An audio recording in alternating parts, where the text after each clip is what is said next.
ٹھہر جا، میں نے بڑی مصیبتوں سے پالا ہے۔ یہ جب میرے ظرف میں تھا، یہ کہتا تھا نمنوں کا عطشان، یہ کہتا تھا نمنوں کا عریان، یہ کہتا تھا نمنوں کا سوگان۔ او زلزلہ رک جا، میرا شبیر میرے حوالے کر۔ آواز آ رہی تھی کہ شبیر نہ زین پر ہے نہ زمین پر ہے۔ ادھر فاطمہ کہہ رہی تھی آجا میرے حسین، میں نے تیرا مقتل اپنے بالوں سے صاف کر دیا ہے۔ اب جو شبیر زین سے زمین پہ نہ پہنچا، سنئے عزادارو، شبیر کا سر تھا زانوے زہرا پہ۔ اب کسی نے ملعون مشمر سے پوچھا تھا کہ تو نے 13 ضربیں کیوں جلائی؟ ذاکر بھی پڑھ دیتے ہیں کہ شمر کا خنجر کند تھا۔ لوگوں، شمر کا خنجر کند نہیں تھا، خنجر بہت تیز تھا۔ جب مختار نے شمر سے پوچھا تھا تم نے میرے مولا کے پسے گردن 13 ضربیں کیوں چلائی؟ جب میرا مولا اپنی ماں کے زانوں پہ سجدے میں تھا تو ملعون شمر نے کہا میں کیا کرتا؟ جب ضرب لگاتا تھا کبھی فاطمہ دایاں بازو آگے کرتی تھی، جب ضرب لگاتا تھا کبھی بایاں بازو آگے کرتی تھی۔ اب جو شبیر کے ضربیں لگ رہی تھی، عزادارو، شبیر سجدے میں تھا، 13ویں ضرب چلی، شبیر نہر ہو گیا۔ شبیر کا پہلا سجدہ خیام گاہ حسینی میں سجاد کے دوسرے سجدے سے متصل ہو گیا۔ الراضیۃ المرضیہ کی صدا آنے لگی۔ سنو گے عزادارو، خیمے جل رہے تھے، سجاد سجدے میں تھا، خیمے جل رہے تھے۔ عالیہ آئی، عالیہ نے پوچھا او بیٹا تو وقت کا امام ہے، بتا خیموں میں رہیں یا جل کے مر جائیں؟ سجاد نے سجدے سے جواب دیا کہ اپنے بالوں کو اپنے چہروں پہ ڈالو، بالوں پر خاک کو پردہ بناؤ اور خیموں سے چلے جاؤ، بیویاں چلی جائیں۔ سجاد سجدے میں رہا۔ اب جو سجاد نے سسکیوں کی آواز سنی، اللہ اکبر کہہ کے جو سجدے سے سر اٹھا کے دیکھا، ایک 4 سال کی بچی خیمے کے ساتھ لگی رو رہی تھی۔ کہا بیٹا سکینہ تو کیوں نہیں گئی؟ کہا بھیا سجاد ان کے بال لمبے تھے، اپنے چہروں پہ ڈال کے چلی گئی۔ ہوں بے شک 4 سال کی، ہوں تو فاطمہ، میرے تو بال بھی اتنے لمبے نہیں ہیں۔ شمر نے اتنا ظلم کیا ہے کہ ہاتھ چہرے پہ نہیں آتے، کانوں پر ہیں۔ مجھے بتا میرے لیے کیا حکم ہے؟ سجاد نے سجدے سے خاک اڑائی، سکینہ باہر تشریف لے گئی، خیمے جلتے رہے، سجاد سجدے میں رہا کہ عالیہ آئی، سجاد کو پشت پہ لیا۔ سنو گے عزادارو، اس پشت پہ جس پشت پہ زینب کی چادر نیزوں سے تار تار ہو گئی ہے، زینب اس پشت عالیہ پہ بھی سجدے میں ہے۔ ساری رات سجدے میں رہنے والا جو باب صغیر زندان میں پہنچا، اب جو سجاد نے سکینہ کو گود میں لے کے زندان میں اتارنا چاہا، ابھی 4تھی سیڑھی پہ سجاد پہنچا تھا، سکینہ جو سینے سے لگی، سکینہ کی دھاریں نکل گئی۔ مولا سجاد، بھیا سجاد، ارے تمہیں تو بخار ہے، مجھے اتار دے، زندان میں خود اتر جاؤں گی۔ سجاد اسی سینے پہ سجدے میں۔ سنو گے عزادارو، ادائے سجدہ کیا کیا ہوتے ہیں؟ یہ پیشانی، یہ 2 ہاتھ، یہ 2 پاؤں۔ اب جو پیشانی سجدے میں جھکانی ہو تو گلے میں توگ، یہ جو 2 ہاتھ سجدے میں رکھتے ہو، ہاتھوں میں ہتھیلیاں، یہ جو 2 پاؤں سجدے میں جانے ہو، پاؤں میں بیڑیاں۔ سنو گے عزادارو، یہ سجاد کا سجدہ ہے۔ کائنات میں ہمدردی کا سب سے چھوٹا جملہ ہے کیا ہوا؟ اگر سوچو بہت بڑے نے یہ چھوٹا سا جملہ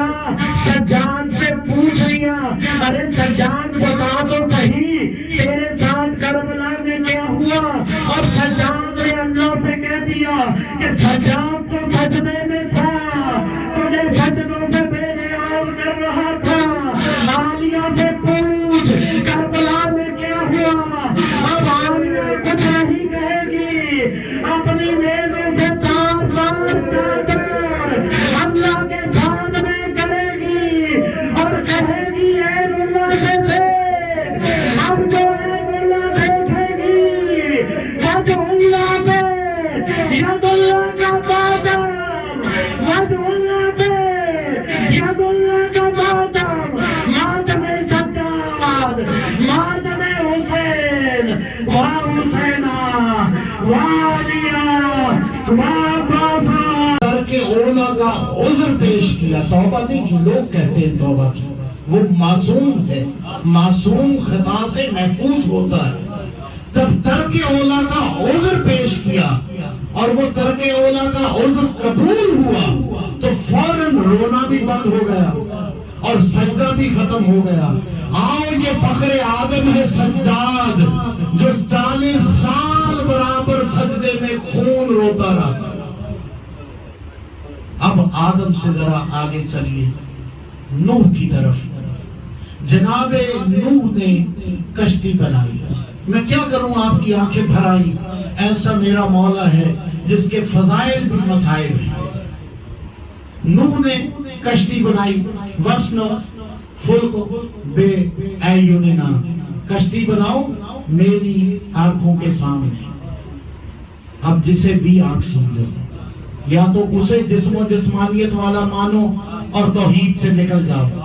اگر اسے توحید مانتے ہو اور جسم سے مبرہ و منزہ پاک مانتے ہو تو پھر مانو عین اللہ کون ہے۔ جو عین اللہ ہے اسی کے سامنے نوح نے کشتی بنائی۔ نوح نے کشتی بنائی نوح کی قوم کے لیے اور قوم کے جانوروں کے لیے، قوم کے ہر ذی روح کے لیے، جو جو نوح کا اہل تھا، جو جو نوح کا اہل تھا۔ اہل ہونے کے لیے بیوی ہونا لازم نہیں، بعض اوقات بیویاں بھی نااہل ہوا کرتی ہیں۔ نوح کی بیوی تھی نا جس کو کشتی میں سوار ہونے کی توفیق نہیں ملی، نوح کا بیٹا بھی تھا۔ اب جو جو نوح کے اہل تھے کشتی میں سوار ہوئے، ان کے لیے نوح کی کشتی کیا ٹھہری؟ سفینہ نجات۔ یہ نوح تھا جس کی قوم کے لیے اس کی کشتی سفینہ نجات ٹھہری۔ یہ فخر نوح سجاد ہے جو کربلا سے کوفہ، کوفہ سے شام، شام سے مدینہ، ایک رسی میں 18 پروئے ہوئے گلوں کو جگہ جگہ خطبے بھی دیتا رہا، سجدے بھی کرتا رہا۔ اب آئیے ذرا آگے نوح سے چلتے ہوئے موسیٰ کی جانب۔ بڑا سرکش ہو گیا ہے، ذرا اس کے دربار میں جاؤ اور تبلیغ کرو۔ نوح نے کیا کہا؟ رب اشرح لی صدری واحلل عقدۃ من لسانی۔ یہی کہا تھا نا کہ میری شرح صدر کر اور میری گرہ کھول دے، اور میرے لیے واجعل لی وزیرا، میرے لیے وزیر قرار دے، من اہلی، جو میرے اہل میں سے ہو، ہارون اخی، اور میرا بھائی ہارون ہو۔ ہے کلیم اللہ، مگر میں کلیم اللہ سے ہاتھ جوڑ کے کلام کروں گا کہ مولا، مولا کے غلام جناب موسیٰ، مولا کے مرید جناب کلیم اللہ، ذرا مجھے یہ تو بتائیے، جب جانتے ہیں وزیر بھی اہل میں سے ہوگا، جب چاہتے ہیں کہ میرا بھائی ہارون ہوگا تو خود بنا لینا۔ آواز آئے گی کہ ایسا ممکن نہیں ہے، جس نے مجھے نبی بنایا ہے حق اسی کو پہنچا ہے کہ وہ میرا وصی قرار دے۔ یہ موسیٰ ہے جو فرعون کے دربار میں جاتے ہوئے اپنے بھائی کی مدد مانگ رہا ہے۔ یہ موسیٰ ہے جو فرعون کے دربار میں جاتے ہوئے گھبرا رہا ہے۔ آئیے یہاں سجاد فخر موسیٰ ہے جو دربار یزید میں اپنے وقت کے فرعون کے سامنے نہ اکبر ہے، نہ عباس ہے، نہ قاسم ہے، کھڑا ہے اپنے بابا کے سر کو گھوڑے کے فضلے والے تبورے میں اکبر کے ہونٹوں کا بوسہ لیتے ہوئے دیکھ رہا ہے، ادھر پیچھے اپنی پھوپھی زینب کو ننگے سر کھڑے دیکھ رہا ہے، پھر بھی اکیلا یزید کے دربار میں خطبہ بھی دے رہا ہے، سجدہ بھی کر رہا ہے۔ یہ ہے سجاد۔ موسیٰ سے آؤ خود چلتے رہ گیا جب اس سے پوچھا کہ تو جو سجدے میں نہیں گرا، تمہیں ما منع کا ان تسجدوا لما خلقت بیدی، تمہیں کس نے منع کیا اسے سجدہ کرنے سے جسے میں نے ید اللہ سے بنایا ہے۔ اب کوئی جو بھی کہتا رہے، اب اگر ہاتھ سے بنایا ہے تو جو ید اللہ ہے وہی ہے، تم لگا لو زور۔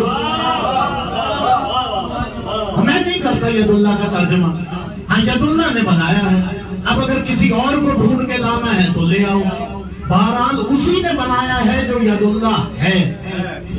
اب اس نے کہا کہ میں کیا کروں، خلقتنی من النار وخلقتہ من الطین، مجھے تو نے نار سے بنایا ہے اور اسے تو نے تین سے بنایا ہے، نار ہے تین سے افضل۔ یہ وہ سمجھتا تھا، ٹھیک، اب میں کیوں سجدہ کروں، کیونکہ میں افضل ہوں، اور یہ وہ سمجھتا تھا، میں نہیں کہہ رہا، نقل کفر نباشا، وہ کہہ رہا تھا کہ یہ تین سے بنا ہے۔ تین کہتے ہیں کسے بنا؟ نہیں، گوندی ہوئی مٹی کو، صرف مٹی کو تراب کہتے ہیں، ابھی تو بات ہوئی تھی، صرف مٹی کو تراب کہتے ہیں۔ مٹی گوندنے کے لیے کیا چاہیے ہوتا ہے، ذرا آٹا گوندنے والی اپنی اہلیہ سے پوچھنا، جس کے بھی بندے ہو، کیا چاہیے ہوتا ہے؟ پانی۔ پانی کیا ہے؟ طاہر۔ اب پتا چلا کہ جب تک طاہر اور ابو تراب نہ ملے تین نہیں بنتی۔ آدم بنا ہے تین سے، تو آدم تو مجبور محض ہے تین کا، اور تین مجبور محض ہے طاہر اور تراب کے ملنے کی۔ اب خیر یہ بنا ہے تین سے، اب میں کیوں سجدہ کروں؟ جب یہ بحث ہو رہی تھی، جب یہ جھگڑا ہو رہا تھا، تو فرشتے گرے ہوئے تھے سجدے میں، گرے ہوئے تھے نا سجدے میں۔ اب ہم بیٹھے ہیں یہاں، اگر باہر کوئی بچہ آپ کی اس مجلس میں لڑنا جھگڑنا شروع کر دے تو آپ فوراً اسے چپ کرائیں گے کہ خبردار چپ، بڑوں کی مجلس ہے، یوں شور نہیں بجاتے۔ اگر چپ نہ کرے تو آپ اسے باہر نکال دیں گے، تو وہاں بھی یہی ہوا۔ اچھا، یہ جو فرشتے تھے یہ سجدے میں گئے ہوئے تھے، انہوں نے سنی خسر خسر کہ یہ کیا ہو رہا ہے۔ اب جو سر اٹھا کے دیکھا، یہ بدتمیز لڑ رہا تھا، یہ جھگڑا کر رہا تھا۔ انہوں نے جو جھگڑا ہوتے دیکھا، یہ تو معصوم ملائک تھے، یہ کوئی رجیم تھوڑی تھے۔ انہوں نے جھگڑا دیکھا اور خود جھگڑا دیکھتے ہی کہا استغفر اللہ ربے، اور فوراً سجدے میں گر گئے۔ اب پتہ چلا کہ یہ جو آدم کو ایک سجدہ تھا، یہ دو سجدوں میں تبدیل کیسے ہوا۔ یہ وجہ ہے کہ تمہاری نماز میں ہے دو سجدے۔ ہاں، یہ تو تھے ملائک کے دو سجدے، یہ پھر گئے، انہوں نے پھر دیکھا کہ جھگڑا طولانی ہو رہا ہے۔ اب جو انہوں نے ذرا دوسرے انداز میں سنیے، یہ جو سجدے میں گرے تھے، اب یہ اٹھ کے بیٹھے، انہوں نے دیکھا یہ جھگڑا ہو رہا ہے، یہ دوبارہ سجدے میں گرے، کہا یا اللہ تیرا شکر ہے کہ تو نے ہمیں اس جیسا ہونے سے بچا لیا۔ تو پہلا سجدہ ہے عبادت کا اور دوسرا سجدہ ہے شکر کا۔ صلوات پڑھیں گے محمد۔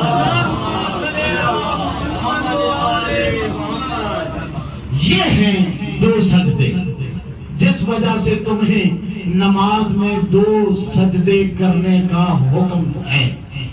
سجدہ کرنے والے کو کہتے ہیں ساجد، ایسے ہی لغت۔ اور سجاد کسے کہتے ہیں؟ لغت یہ لکھتی ہے کہ جو بہت زیادہ سجدے کرے اسے سجاد کہتے ہیں۔ اب کوئی لغت لکھنے والا باب مدینہ العلم کے آس پاس بیٹھا کرتا تو پھر لغت لکھتا کہ ساجد تو سجدہ کرنے والے کو کہتے ہیں، مگر سجاد اسے کہتے ہیں جو مالک وحدہ لا شریک کو اتنے سجدے کرے کہ وہ غیروں کے سجدوں سے بے نیاز ہو جائے۔ یہ ہے سجاد۔ سنو گے، یہ وہ سجاد ہے۔ کائنات میں کتنے رشتے ہوتے ہیں؟ ایک اپنے سے بڑے کے ساتھ رشتہ، ایک اپنے سے چھوٹوں کے ساتھ رشتہ، ایک اپنے سے برابر والوں کے ساتھ رشتہ۔ یہ وہ سجاد ہے جس کا بڑے کے ساتھ رشتہ بھی امامت کا ہے اور اپنے چھوٹے کے ساتھ رشتہ بھی امامت کا ہے، جس کا بڑا حسین بھی اولے الامر ہے، جس کا چھوٹا امام باقر بھی اولے الامر ہے۔ اطیعوا اللہ و اطیعوا الرسول و اولے الامر منکم۔ آپ باطل معبودوں کا انکار قولاً اور عملاً نہیں کرتے۔ لا الہ یعنی کوئی معبود نہیں ہے۔ جب تک آپ باطل معبودوں کا انکار نہیں کرتے، آپ اس معبود حقیقی کا اقرار کرنے کی حیثیت ہی نہیں رکھتے۔ ہاں، میں واضح کر دوں اس انداز میں کہ چڑیا کی بیٹ انتہائی طور پہ نجاست خفی کہلاتی ہے۔ برتن میں اگر چڑیا کی بیٹ پڑی ہو تو وہ گوالا جسے ہم ان پڑھ سمجھتے ہیں، وہ گجر اس برتن میں دودھ نہیں ڈالتا، کہتا ہے اسے نکالو، اللہ کا نور ہے۔ تو کیسے ممکن ہے کہ دلوں میں نجاستیں ہوں اور ذکر علی ہو سکے؟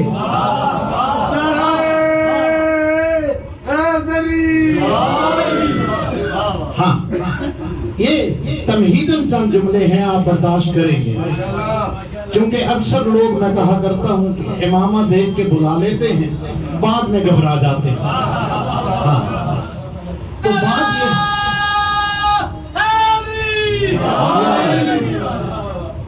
تو بات یہ ہے کہ وہ مالک کائنات جس کا کروڑ ہا بار شکر ہے کہ اس نے ہماری روحوں کو قالب آدم کے لیے منتخب کیا، ورنہ ہم کیا کر سکتے تھے؟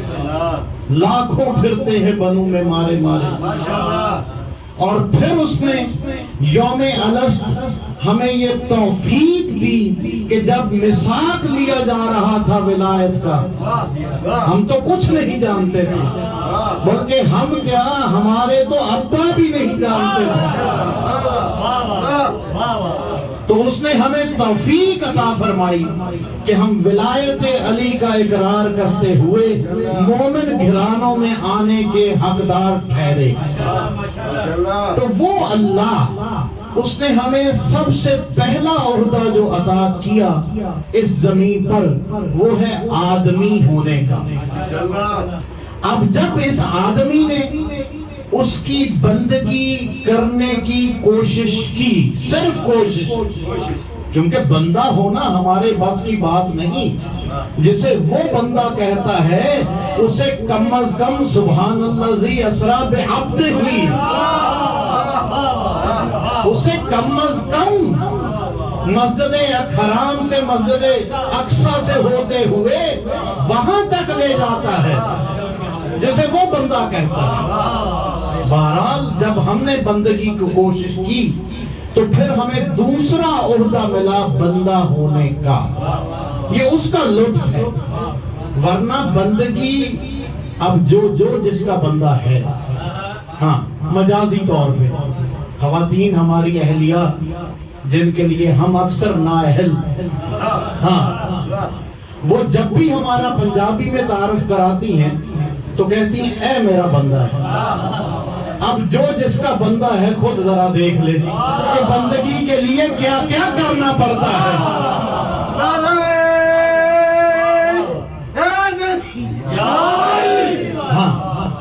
تو یہ دوسرا عہدہ ہے جو بندہ ہونے کا ملا ہے۔ کم از کم اتنی بندگی تو اس کی کرو نا جتنی یہاں کرتے ہو۔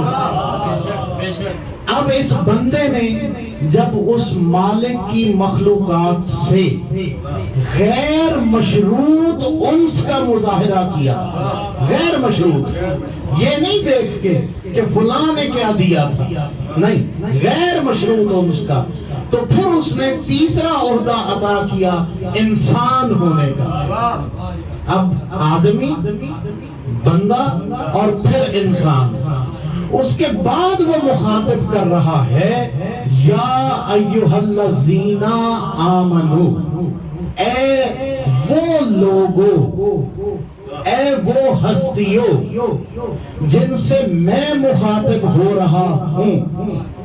اب اگلا لفظ ہے یا ایھا الذین کے بعد آمنو، بڑی مشکل کسوٹی ہے۔ دیکھیے ایک میدان ہے جس کے گرد خندق کھودی گئی ہے، اور آپ جانتے ہیں اس خندق کو کسی تنگ دل نے کہیں سے تنگ کھود دیا تھا،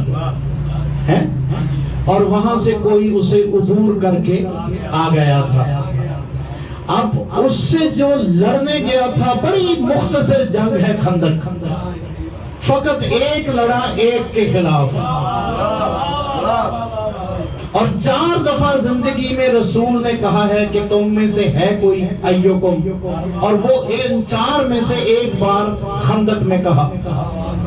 اب وہ جو لڑا جا کے، میں خندق نہیں پڑھ رہا، اب جو وہ لڑا جا کے وہاں پہ، اس کے لڑنے کے جواب میں اس کی لڑائی پر قصیدہ پڑھا اس نے، اور کہا وَكَفَى اللَّهُ لِلْمُؤْمِنِينَ الْقِتَالَ، مومنین کی خاطر قتال کرنے کے لیے اللہ ہی کافی ہے۔ اب میں کیا کروں؟ یہ اللہ کی بڑی پرانی اور فخریہ عادت ہے کہ معصوم کے فعل کو اپنا فعل قرار دیتا ہے۔ لڑا علی ہے، وہ کہہ رہا ہے اللہ کافی ہے۔ تو اب معلوم ہونا چاہیے دیواروں پر لکھنے والوں کو، جو دیوار پر لکھتے ہیں کہ ہمارے لیے اللہ کافی ہے، اگر واقعی تمہارے لیے اللہ کافی ہے تو آؤ وجہ اللہ کی دہلیز پہ جھک جاؤ۔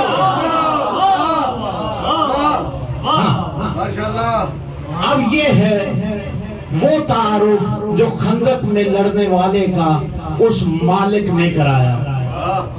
اب دوسرا تعارف اس کے مالک کا محبوب کرا رہا ہے، وہ کہہ رہا ہے برز الایمان کلو الی الکفر کلہ، آج کل کا کل ایمان کل کے کل کفر پر ٹوٹ پڑا ہے۔ اب اگر کل کا کل ایمان علی ہے تو سنبھالو، ذاکرین کہا کرتے ہیں ویڈ ہو کے بیٹھ جاؤ۔ اب میں ترجمہ کرنا لگا ہوں، نہ اپنوں کے ترجموں میں ملے گا نہ پرایوں کے ترجمے میں ملے گا۔ یا ایھا الذین آمنو، اے علی والو، کل کا کل ایمان علی ہے نا۔ میں نے وہ حدیث پڑھی ہے جو متفق علیہ ہے، میں نے چند کتابوں والی حدیث نہیں پڑھی۔ اگر کل کا کل ایمان علی ہے تو یا ایھا الذین آمنو کا جو بھی ایماندار ترجمہ کرے گا وہ یہی کرے گا، اے علی والو۔ 89 دفعہ اللہ نے پکارا ہے علی والوں کو، اور یہ جہاں گفتگو کا سہارا لے کے میں نے آغاز کیا ہے عبادت کا، یہ سورہ مبارکہ نساء ہے، الف لام میم سے والناس کی سین تک جس بھی ترتیب سے قرآن موجود ہے اس میں اس کی ترتیب ہے چوتھی۔ جنہوں نے قرآن کو ترتیب دیا اب اللہ نے ان سے ترتیب دلوائی، جہاں علی تھا وہیں قرآن کو رکھوایا۔ ہاں اب آئیے ذرا نزولی ترتیب کی طرف۔ اس سورہ مبارکہ کا نزولی ترتیب کے حساب سے شمارہ ہے 92، جو کہ عدد محمدیہ ہے۔ جو سورہ مبارکہ کی کل آیات ہیں وہ ہیں 176، 1 7 8 8 اور 6 14، 14 میں 4 اور 1 5۔ اب جو آیت میں نے پڑھی ہے جس کا پہلا حصہ، یہ آیت نمبر ہے 59، 9 اور 5 14، 4 اور 1 5۔ مومنو یہ اللہ کا خاص انتظام ہے، محض حسین اتفاق نہیں ہے، کیونکہ وہ خیر الماکرین ہے۔ اب یہ جو 5 کا عدد آیا ہے نا، یہ اس کا بڑا حسین انتظام نہیں ہے بلکہ سوچا سمجھا منصوبہ ہے۔ وہ فرما رہا ہے اے علی والو اطیعوا اللہ، اللہ کی اطاعت کرو، وَأَطِیعُوا الرَّسُولَ اور رسول کی اطاعت کرو۔ اس کے بعد وَأُولِي الْأَمْرِ مِنْکُمْ اور تم میں جو بھی اولی الامر ہو اس کی اطاعت کرو۔ پہلے اطیعو ہے فعل، یعنی جس میں کسی کام کے کرنے ہونے سہنے کا ذکر ہو۔ اطیعو ہے فعل یعنی ورب، حکم دیا گیا ہے، امر دیا گیا ہے، اللہ کی اطاعت کرو۔ پھر اطیعو ہے رسول کی اطاعت کرو۔ وَأُولِي الْأَمْرِ مِنْکُمْ اب اطیعو نہیں ہے۔ کیا اللہ کے پاس اطیعو ختم ہو گئے تھے؟ اطیعو ختم نہیں ہو رہے تھے، بلکہ وہ کہنا یہ چاہ رہا تھا جیسی رسالت کی اطاعت ہے ویسی ہی اولی الامر کی اطاعت ہے۔ تم وضو کرتے ہو، وضو کے لیے کیا چاہیے؟ پانی۔ پانی کو کیا کہتے ہیں؟ پاک کرنے والا، یعنی طاہر۔ طاہر کس کا لقب ہے؟ صلوات پڑھیں گے محمد وعلیہ۔ وضو نہ کر سکو اگر پانی نہ ملے تو پھر کیا کرنا ہے؟ تیمم۔ تیمم کے لیے کیا چاہیے؟ مٹی۔ مٹی کو کیا کہتے ہیں؟ تراب۔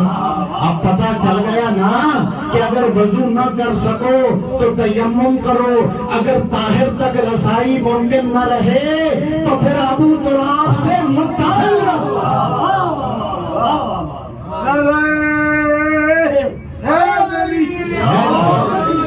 اس وجہ سے جتنا فرق وضو اور تیمم میں ہے، اس وجہ سے اطاعت کا ورب ایک بار ہے، فعل ایک بار ہے۔ جیسی رسالت کی اطاعت ہے ویسی ہی ولایت کی اطاعت ہے۔ ہاں تو پہلا حکم کیا تھا؟ اطیعوا اللہ، اللہ کی اطاعت کرو۔ اللہ کی اطاعت کیا ہے؟ بھائیے میں کم روایات پڑھنے کا عادی ہوں، کیونکہ روایات پڑھے تو پہلے پرائے سند مانگتے تھے، اب اپنے کہتے ہیں حوالے دیں۔ پرسوں چشتیاں پڑھ رہا تھا، سب نے یا علی مدد کہہ کے استقبال کیا تھا، دل کھول کے پڑھنا شروع کیا، 18 منٹ گزرے تھے چٹ آ گئی۔ تو لہٰذا مجھے آپ بھی اشارہ کر دیے تھے اگر ایسا کوئی موڈ ہو تو۔ ہاں تو اطیعوا اللہ، جب اس نے کہا اللہ کی اطاعت کرو تو پھر اس نے آگے قرآن میں کیا کہا؟ من یطع الرسول فقد اطاع اللہ۔ جس نے رسالت کی اطاعت کی اس نے اللہ کی اطاعت کی۔ اب یہ اطاعت ہے کیا؟ اطاعت ہے جو کہا جائے ویسے ہی کیا جائے. وہ اگر کہے کہ حسین منی تو پھر حامین کو حیات محمد مانا جائے.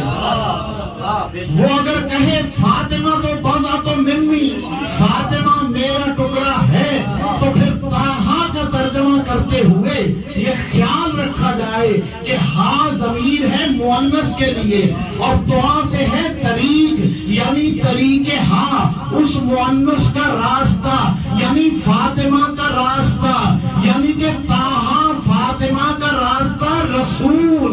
اب جو رسول فاطمہ کے آنے پہ کھڑے ہو کے استقبال کرے تو جو بھی سلمان کا ملنگ ہے اس پہ واجب ہے کہ اپنی داڑھی سے جھاڑو دے.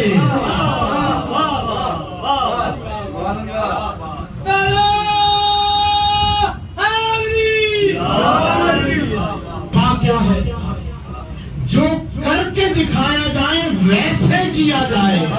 اب اگر رسول شانوں پہ حسنین کو بٹھا کے مدینے کی گلیوں میں واللیل والی زلفیں تھما کے جہاں وہ زلف باغ سمجھ کے کھینچے وہاں رسول مڑ جائے تو سمجھ جاؤ کہ اے اللہ حق کو ادھر موڑ دے جدھر علی مڑتا ہے. یہ ہے اتباع. اگر ابھی بھی اتباع سمجھ میں نہیں آئی تو آؤ مدینے چلتے ہیں. مدینے میں محلہ بنو ہاشم چلتے ہیں. محلہ بنو ہاشم سے سچے نکلے تھے مباہلہ جانے کے لیے. آگے رسول کا قدم تھا، پیچھے فاطمہ کا قدم تھا، بالکل اوپر علی کا قدم تھا. یہ ہے اتباع کہ قدم پر ایسے قدم ہو کہ کائنات صرف ایک قدم جان پائے، فاطمہ کا قدم مخفی ہو جائے. یہ ہے اتباع. اب اطاعت اور اتباع سمجھ آ گئی. اطیع اللہ کہ اللہ جو کہہ رہا ہے اس کی اطاعت کرنی ہے. اللہ کہہ رہا ہے رسول کی اطاعت کرو. اللہ کہہ رہا ہے مجھ سے محبت کے دعوے دار ہو تو رسول کی اتباع کرو. اب رسول کیا کہہ رہا ہے؟ من اطاع علی فقد اطاعنی. جس نے علی کی اطاعت کی اس نے میری اطاعت کی. من عصا علی، جس نے علی سے بے رخی کی، جس نے علی کا حکم نہ مانا، فقد عصانی، اس نے مجھ محمد کا حکم نہیں مانا. اب آ گئے اولے الامر تک. اطیع اللہ و اطیع الرسول. اب رسول یہ کہہ رہا ہے کہ جس نے علی کی اطاعت کی اس نے میری اطاعت کی. پہلے رسول کو پہچاننے سے ذرا پہچانو تو صحیح. یہ جو آخری رسول ہے، یہ جو سب سے بڑا رسول ہے، اس کو تو تب سمجھو گے جب چھوٹے رسول کو سمجھو گے. یہ رسول کسے کہتے ہیں؟ جو بھیجا گیا ہو. ایسے ہی ہے رسول کسے کہتے ہیں؟ جو بھیجا گیا ہو. تم خاتم النبیین رسول کو سمجھنا چاہتے ہو، آؤ ذرا مکے کے آس پاس. ایک آ گیا تھا ہاتھیوں کی فوج لے کے اپنے گھمنڈ میں. اللہ نے کیا کیا تھا؟ ہاتھیوں کے مقابلے میں وہ اللہ تھا، سب سے بڑا تھا. ہاتھیوں سے کوئی دیو ہیکل کوئی چیز بھیجتا مگر اس نے نہیں بھیجی. کیا بھیجا؟ وَأَرْسَلَ عَلَيْهِمْ طَيْرًا أَبَابِيلَ. جھنڈ کے جھنڈ چھوٹے چھوٹے بھیجے. اس پرندے کا نام ابابیل نہیں ہے. ابابیل اسے کہتے ہیں جو جھنڈ کی حالت میں آئے. قدرت لوگوں نے اسے ابابیل سمجھ لیا. اسی لیے تو کہا ہے میں نے تمہیں اللہ کے چھوٹے چھوٹے بھیجے ہوئے سمجھ نہیں آئے تو تمہیں اللہ کا بڑا بھیجا ہوا. وَأَرْسَلَ عَلَيْهِمْ طَيْرًا أَبَابِيلَ. تمہیں وہ چھوٹے سمجھ نہیں آئے اسی لیے تو کہتے ہو ہم رسول جیسے. ورنہ سوچو 1 کم